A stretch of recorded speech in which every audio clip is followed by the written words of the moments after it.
नमस्कार मंडळी, स्वागत आहे तुमचं आपल्या चॅनलमध्ये. आधीच्या भागामध्ये तुम्ही बघितला होता की आम्ही बदक तयार केलेला. आता या भागामध्ये आपल्याला वूड टर्निंग करायचं आहे आणि त्यापासून आपल्याला लाटणा बनवायचा आहे. तर चला सुरू करूया. आयुष्य असंही असतं. काही लोक जन्मापासून योग्य ठिकाणी योग्य माणसांमध्ये जन्मतात, म्हणून त्यांना सगळं सहज मिळतं, संधी, आधार आणि प्रेमही. आणि मग काही जण ते शून्यापासून सुरुवात करतात. सगळं त्यांना बनवावं लागतं, नाते, स्थिरता, स्वतःची ओळख आणि अगदी आयुष्यही. काही जणांची एक चूकही माफ होते आणि काही जण एक छोटंसं पाऊल चुकलं तरी आयुष्यभर त्याची किंमत मोजावी लागते. काहींच्या आयुष्यात लोक साथ देतात आणि काहींच्या आयुष्यात लोक सोडून जातात.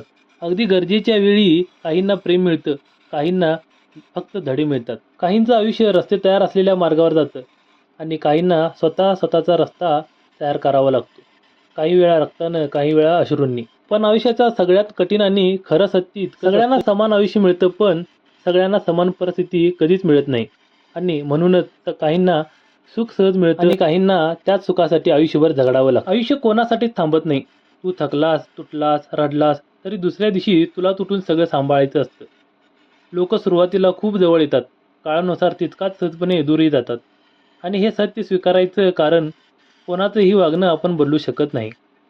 आयुष्यात कधी कधी आपण चुकीचं काहीच करत नसतो, पण तरीही चुकीचं ठरत जातं. तेव्हा समजतं जगणं योग्य आणि अयोग्यापेक्षा परिस्थितीवर जास्त चालतं. विश्वास तो एकदा तुटला की परत आधीसारखा निर्माण होणं जवळजवळ अशक्य असतं.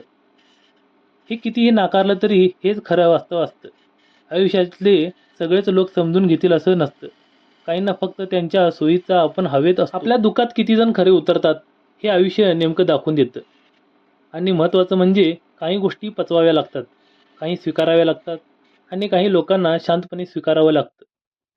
कारण शेवटी आयुष्य एकच शिकवतं, जगणं शिक स्वतःसाठी, बाकी सगळं वेळेनुसार बदलतं. आता वळूया आपल्या विषयाकडे. लाटणा जवळपास तयार झाल्यानंतर त्याला मशीनमधून काढलं. एक्स्ट्राचा मशीनमध्ये पकडण्यासाठी ठेवलेला भाग काढून टाकला. मी इकडे हे बनवतच होतो तेवढ्यात म्हणजे पप्पाने इकडे पोळपाट पण तयार केला. लाटणा व पोळपाट एकदमच तयार झालेला. वर्षामधील कामाला पूर्ण विराम दिलं, त्यानंतर सूर्याचं दर्शन घेऊन कामाचा शेवट केला. व्हिडिओ आवडल्यास लाईक, शेअर आणि सबस्क्राईब करायला विसरू नका.